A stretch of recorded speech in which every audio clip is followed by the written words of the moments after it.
Bonjour les amis développeurs et développeuses, bienvenue dans cette nouvelle formation de la série WinDev. Dans cette formation, nous allons parler des nouveautés de la version 23.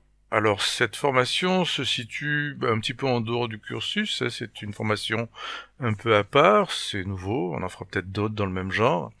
Je vais essayer de vous présenter donc les petites nouveautés intéressantes de la version 23, sachant que on n'est pas au tout début de la sortie, évidemment, mais en même temps, comme vous le savez peut-être, à chaque fois qu'une nouvelle version sort chez PC Soft, il y a toujours un certain temps avant que toutes les nouveautés soient implémentées.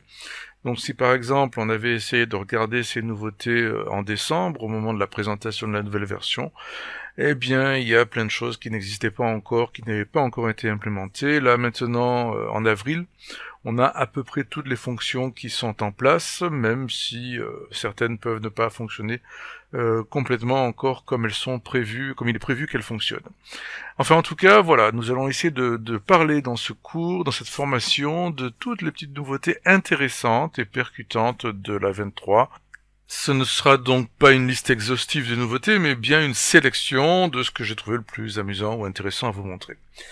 Donc, dans cette formation, nous allons parler, en dehors de la présentation bien sûr, et de la création du petit projet de démo.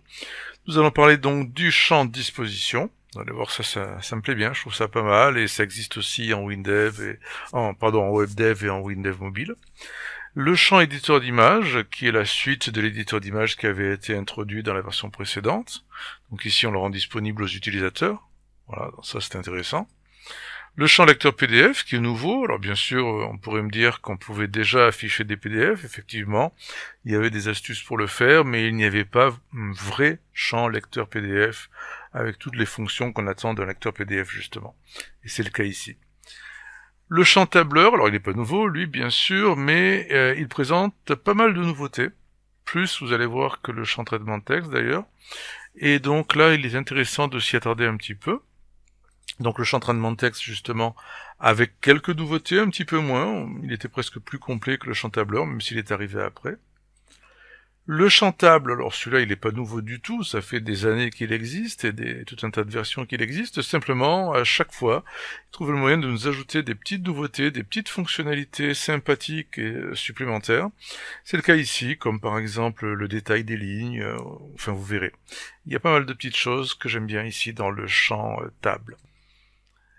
Les éléments zombies sont un moyen d'indiquer, de marquer les éléments du projet, aussi bien les éléments de design que des parties du code, comme étant obsolètes, de manière à ce qu'on ne les utilise plus en tant que développeur. Ça permet donc de prévenir ses collaborateurs qu'il ne faut plus utiliser ces éléments et qu'à terme ils sont destinés à être supprimés. Donc si on utilise un élément zombie, on aura du coup un message d'erreur, un warning, qui nous préviendra avec un petit commentaire laissé par le développeur qu'il a marqué comme zombie. Donc assez pratique pour tout ce qui est refactoring, modification, évolution des projets, etc. Nous verrons ça en détail dans la vidéo correspondante. Les tables inaltérables sont une nouveauté qui va vous permettre de créer des fichiers, des tables si vous préférez dans la base de données, qui sont donc, comme son nom l'indique, inaltérables.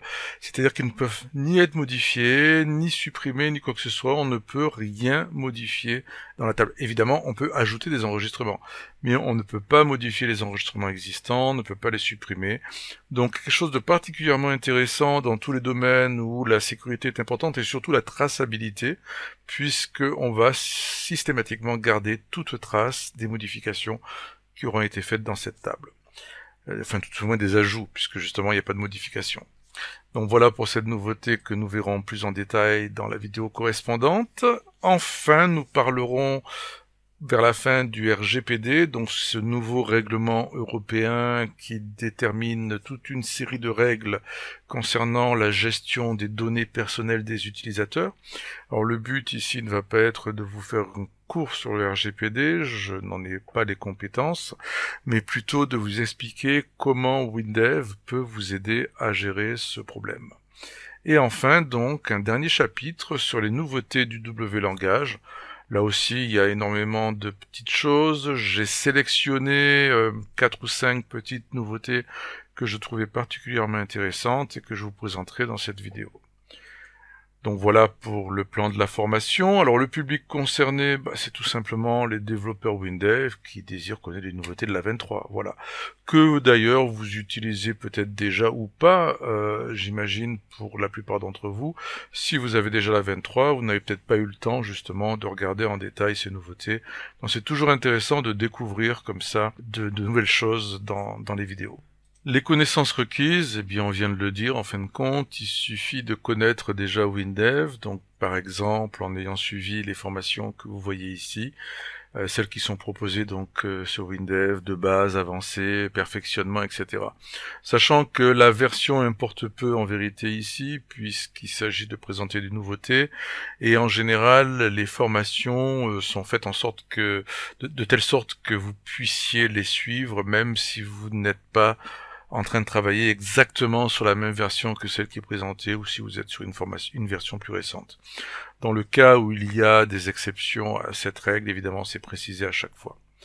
Et donc voilà, je vous dis allons-y, commençons tout de suite cette nouvelle formation sur les nouveautés de la 23. À tout de suite.